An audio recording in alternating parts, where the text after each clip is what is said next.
weren't running toward a better life. We were just running. When you're 23, with nothing in your pockets but crumpled 20s, past due student loans, and a couple of battered suitcases, you don't get to be choosy. You just look for a roof, any roof, as long as it doesn't leak and the rent doesn't squeeze the last drop of blood out of you. Caspian Lake, Vermont, a god-forsaken town on the northernmost edge of the state, right up against the Canadian border. Out here, it smells like wet pine needles, damp stone, and a very specific kind of small-town rot all year round. The old granite quarry closed down a lifetime ago, and the town was slowly, but grudgingly dying, swallowed by the encroaching timber. I managed to land a job at the local lumberyard, lugging heavy, ice-cold, waterlogged boards for 12 hours a day. Jenny tried her best to find some remote graphic design gigs, but the Wi-Fi in this valley worked every other day, and the clients just weren't there. Our savings were evaporating so fast, it made my stomach churn every time I risked opening my banking app. That's why Mrs. Vane's listing felt like a miracle. She was renting out the second floor of an old, weathered wooden duplex at the very end of Mill Road, right where the asphalt crumbled into a solid wall of ancient forest. $600 a month flat, plus another $66 for water and the heating oil. $666, all in. I remember chuckling about it that morning, making some stupid throwaway joke to Jenny about paying our dues to the number of the beast just to keep a roof over our heads. God, what a blind, arrogant idiot I was. The house itself looked grim, of course. Peeling gray paint, rotting steps on the outdoor wooden staircase that led straight up to our door, and windows that stayed perpetually fogged and greasy. Mrs. Vane met us on the porch, a heavy, bloated woman in a faded, oversized cardigan who seemed to consist entirely of a wheezing cough and quiet resentment. She reeked of menthol cough drops and stale, damp textiles. When I asked about the previous tenants, she answered reluctantly, her tiny, fat-rimmed eyes darting everywhere but at me. She just muttered that the last guy, some single fellow, had left in a hurry, almost in the middle of the night, but had kept the place in perfect order and paid a month in advance. We didn't dig into his reasons. We were just glad to have a place. We moved our meager belongings in and stacked the boxes. Inside, the apartment was claustrophobic. Just a narrow one-bedroom setup with dusty, heavy furniture, creaking floorboards covered in worn linoleum in the kitchen, and old cabinets that smelled of stale linseed oil. But the main thing was the isolation. Our own roof, our own corner where we could finally breathe after months of drifting.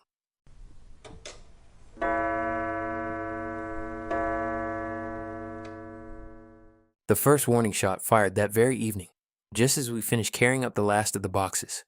And it had everything to do with our cat, Barnes. Jenny had picked up this 3-colored calico on the shoulder of a highway when she was just a kitten. Barnes had always been an exceptionally lazy, peaceful, and affectionate creature.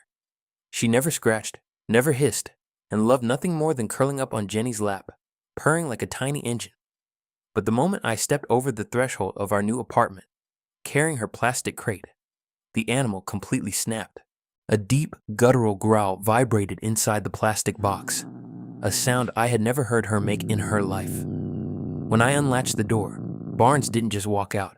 She practically exploded into the room. Her fur was standing on end, her tail puffed up like a bottle brush, and her pupils were so dilated her eyes looked pitch black.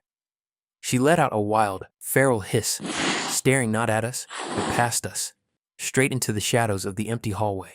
Jenny gasped, reaching out a hand, but Barnes lunged into the living room with a frantic yowl and wedged herself deep under the heavy, massive sofa in the corner. She squeezed herself all the way back against the baseboard, emitting nothing but a low, panicked, rhythmic spitting. No matter how much Jenny called her, no matter how much she shook the bag of her favorite treats, the cat refused to budge. When I aimed my phone's flashlight under there, all I saw were 2 glowing green embers in the absolute dark. The poor thing was shivering violently. In the end, we decided to leave her alone, chalking it up to the long drive and the stress of a new environment. She'll calm down by morning, I thought. Christ, I was an idiot.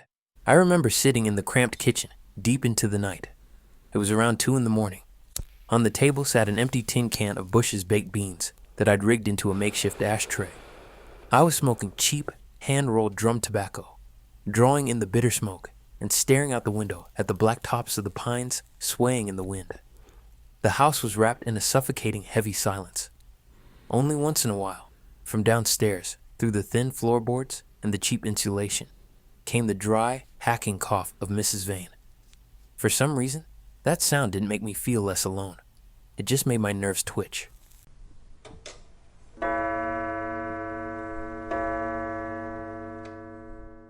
On the second day, Jenny decided to do a deep, brutal clean to finally scrub the smell of someone else's stagnant life out of the rooms.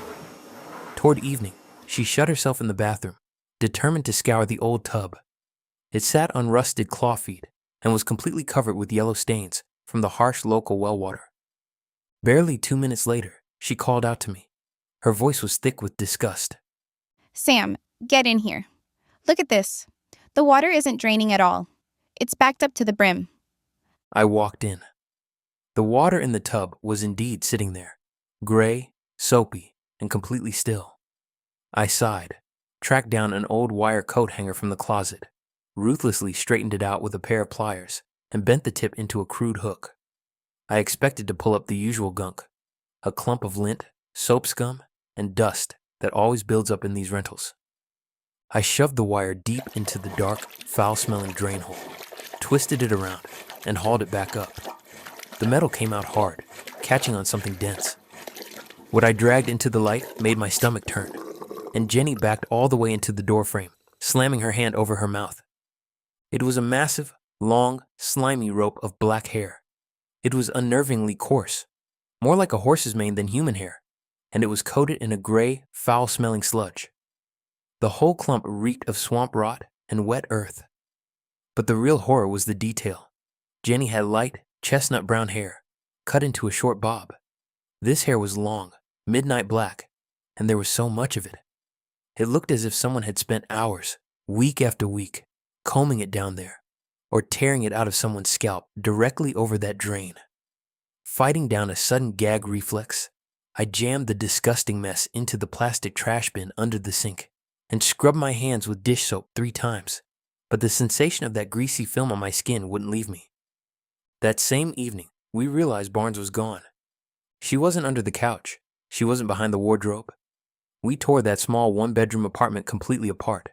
We checked every empty drawer in the kitchen, peered into every shadow. Jenny even checked behind the old wooden bathroom vanity. The cat had vanished into thin air. The front door was dead-bolted, and every single old window with its rusty latches was locked tight from the inside.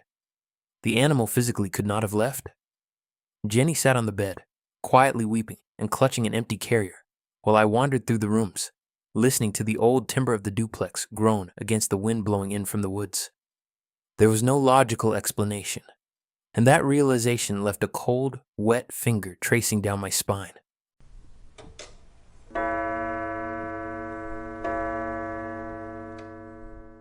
On the third night, the heavy, suffocating weight of the nightmare moved right into our bed. Jenny fell violently ill. It happened out of nowhere, somewhere around 2 in the morning. I woke up because the old mattress springs beneath us were literally shaking. Jenny was in the grip of a fierce, violent fever. Her skin felt like a radiator. Touching her forehead was like pressing my hand against a hot stove. In just a few hours, her face had become shockingly hollow. The skin stretched tight over her cheekbones, and deep, bruised, purplish-black shadows settled under her eyes, making her look like a corpse. But the most unbearable, the most horrifying part was the smell. When I leaned down to her face, a heavy wave of a sickly sweet, putrid stench hit my nose. It was the exact smell of raw meat left out in the July sun. It felt as though deep inside her, beneath the flesh, the process of rot was already well underway. I bolted out of bed in a panic, reaching for my phone to call emergency services from the county hospital or to run downstairs and bang on Mrs. Vane's door. But Jenny reached out with a sudden, terrifying strength and clamped her hand onto the sleeve of my flannel shirt. Her fingers were ice cold, like frozen meat, and her fingernails had taken on a strange, dirty yellow tint. Don't. Sam, please don't. No doctors. Don't call anyone. It's just a cold. It's the dampness in this miserable house. It'll be gone by morning. Just stay with me. Please. Her voice was a ragged, wet wheeze, and her eyes rolled toward the ceiling, as if she were watching something up there that I couldn't see. I stayed. I couldn't bring myself to leave her. I spent the entire night sitting on the edge of the mattress, switching out wet towels on her forehead. The water in the bowl turned warm almost instantly. Jenny thrashed in her delirium, muttering incoherent, broken words that I couldn't piece together. It was only when the sky outside began to turn a faint, bruised gray that she finally went still, dropping into a deep, unnaturally heavy sleep.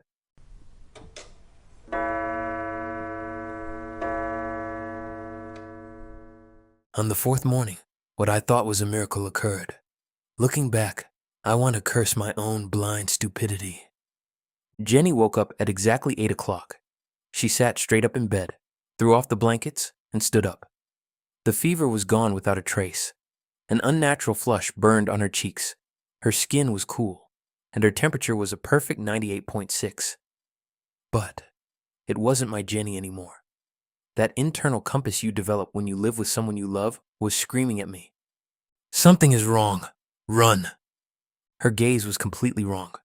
Our eye contact, which used to be so warm, turned into a form of torture. She would stare straight through me, without blinking, for minutes at a time. Her eyes stayed wide open, cold and empty, like she was examining a piece of furniture or a strange insect.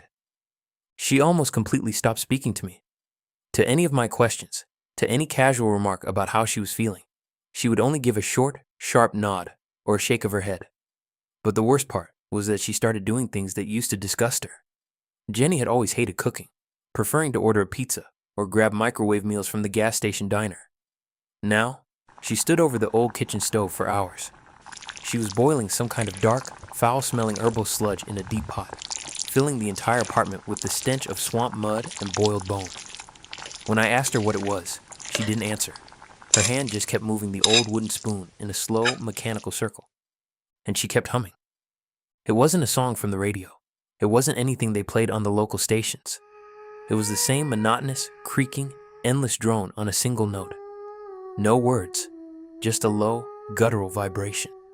It sounded horribly like those ancient Puritan hymns from 300 years ago, the ones religious zealots used to drone out in these woods before they strung up another witch on an elm tree. She would hum it while staring blankly at the empty gray wall of the living room. Hour after hour. Any attempt to hold her or pull her away broke against a stone, icy wall of absolute, terrifying silence.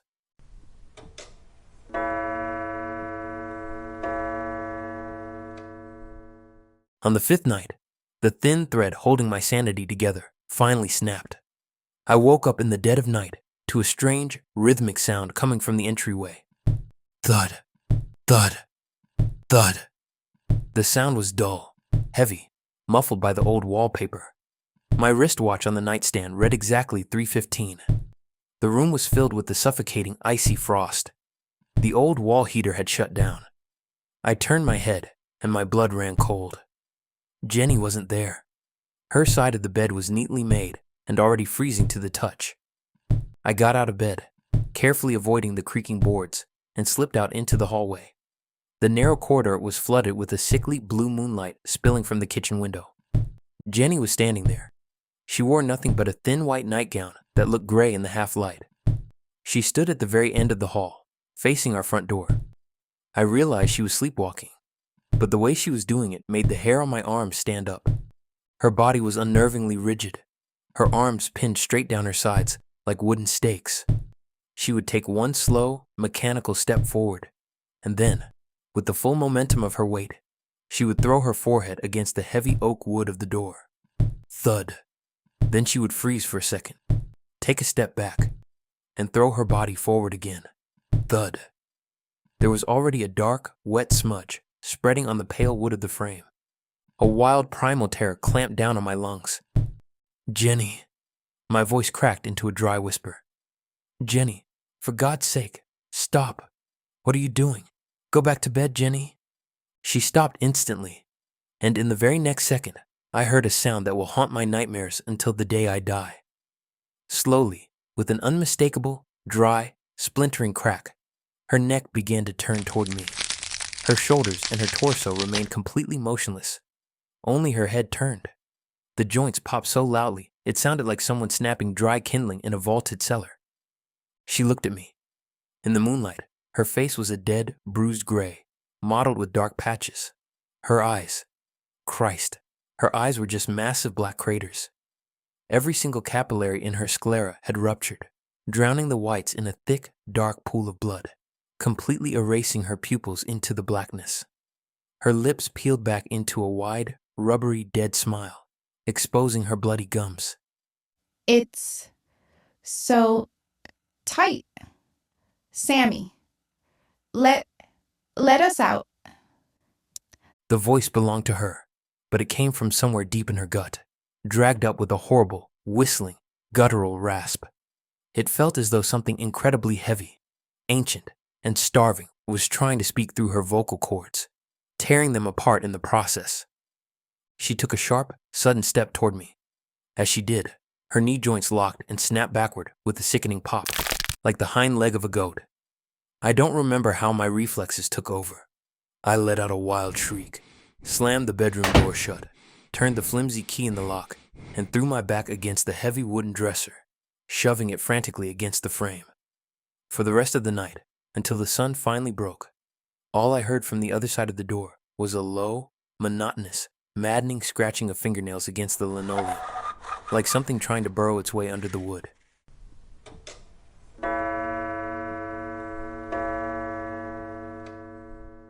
On the sixth night, hell opened up completely, leaving us no way out. I hadn't left the bedroom all day. I sat on the floor, my back pressed against our barricade, terrified of making a single sound. Jenny was moving around the apartment, but her steps had changed. They were heavy, dragging, shuffling, like the gait of a decrepit old man or a cripple. Around 2 a.m, the steps approached the kitchen. I heard a sharp, metallic screech. She pulled out the heavy drawer and took the large meat cleaver. Then the footsteps came straight from my door. Without a single word, she began to hack methodically into the thin wood. The blade bit into the paneling with a sickening crunch, sending splinters flying through the cracks. From the other side came her insane, wet, rattling laughter, which kept spiking into an ultra-high, ear-piercing shriek. She was trying to hack through to the lock. My fingers wouldn't work. Sweat was stinging my eyes.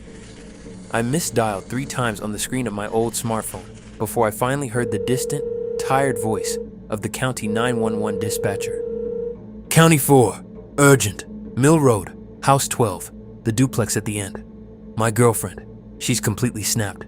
She's got a huge knife. She's breaking down the door. She's trying to kill me. Please, send someone, faster. 10 minutes later, minutes that felt like centuries spent in purgatory, a heavy Ford Sheriff's Cruiser tore into the yard, engine roaring. Through the bedroom window, I saw the red and blue strobes explode across the trunks of the pines, slicing through the thick Vermont fog. 2 deputies scrambled out of the truck, an old weathered cop named Miller and a very young kid named Carter. I'd seen them a few times at the gas station diner. Miller was holding a heavy Remington 870 pump-action 12-gauge shotgun. They took the outdoor wooden stairs 3 at a time. Our front door was unlocked. County Sheriff, nobody move. Drop the weapon. Step into the hall with your hands up. I curled into a ball behind the dresser, holding my breath. And then happened the thing that permanently broke my mind. The entity inside Jenny didn't retreat. It lunged straight out of the kitchen's darkness with a terrifying, impossible, animal speed. A brutal, messy slaughter started in that narrow hallway. It wasn't like a movie. It happened with a sickening, chaotic swiftness. I heard young Carter let out a wild, high-pitched scream of pure, unadulterated terror. Then, a dull, heavy thud, the horrific sound of cervical vertebrae snapping, and the distinct, pressurized spray of blood hitting the drywall. The thing had torn his throat out with its bare hands. Holy shit! Carter, no, die, you bitch, die! The 12-gauge roared, deafeningly loud. For a fraction of a second, the muzzle flash lit up the gap under my door. The buckshot ripped clean through the thin partition wall of the bedroom, raining plaster and splinters down on my head. But the thing didn't even slow down. Jenny's unnatural, triumphant, screeching laughter rang out, followed immediately by the wet collapse of Miller's chest cavity. The old deputy let out a heavy, bubbling wheeze, drowning in his own blood. I listened to his heavy body being dragged across the linoleum of the entryway, painting the floor. I jammed my hands over my ears, squeezed my eyes shut, and began to howl quietly, wedged into the tight space between the mattress and the wall. And then, everything went dead silent.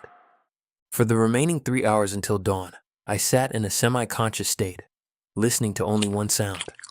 Out there, in the blood-soaked hallway, someone was loudly, greedily eating in the dark, smacking their lips, taking their time, snapping large human bones with their teeth.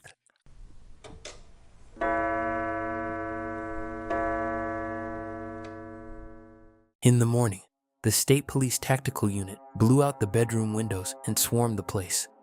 They carried me out, wrapped in a gray wool blanket. I tried my absolute best to look only at the ceiling, but as they led me through the entryway, I saw what was left of Carter. His head was resting separately in the corner, facing the baseboard, and his torn, empty abdomen had spilled its bluish coils across the floor.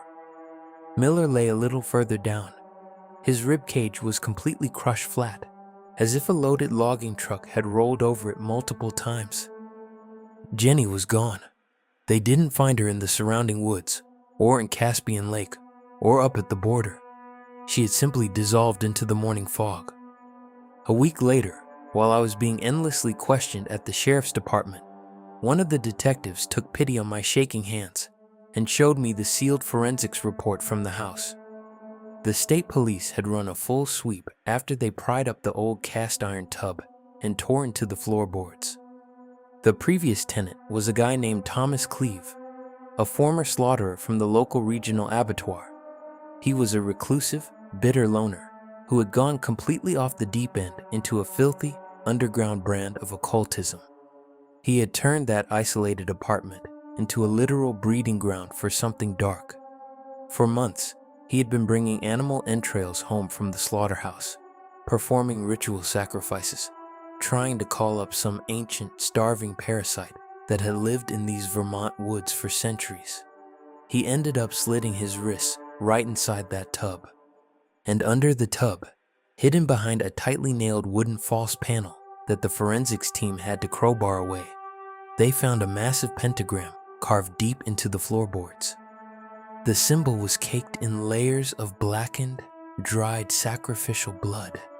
And right there, among the ritual ash and burnt tallow candles, lay the remains of a shredded cat hide, a 3-colored calico hide. Barnes hadn't run away on the second day.